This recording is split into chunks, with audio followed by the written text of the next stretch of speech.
एवढा मोठा विषय 2-3 लाख लोकांच्यावरती अन्याय केलाय। ही जर सरकारची भूमिका असेल तर ही चुकीची भूमिका आहे। आपण प्रश्न विचारा, उत्तर घेईल। प्रश्न काय विचारूच देत नाही तुम्ही, तर काय बोलणार आहे या विषयावरती? काय कळालं तुम्हाला या विषयामध्ये? वास्तविक वेळेवर तुम्ही उपस्थित नव्हते।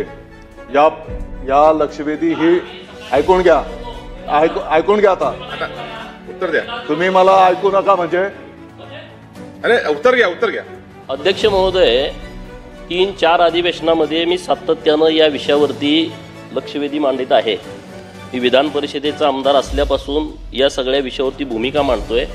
आपल्या माध्यमातून चला तर बघूयात गोपीनाथ पडळकर काय म्हणाले सभागृहातील भांडण तालिका अध्यक्षांनी पडळकरांना पॉइंटेड प्रश्न विचारले असे सुचले, पण पडळकरांनी पॉइंटेड प्रश्न मांडता येणार नाही, विषय गंभीर आहे असं वक्तव्य केलं आणि सभागृहात तुफान राडा या गोपीनाथ पडळकर यांनी केला आणि 2 नेत्यांमध्ये शब्दविरुद्ध झाले आणि सभागृहात जोरदार वादग्रस्त वातावरण झाले आणि विरोधक आणि सत्ताधारक आमदारांनाही हस्तक्षेप करावा लागला।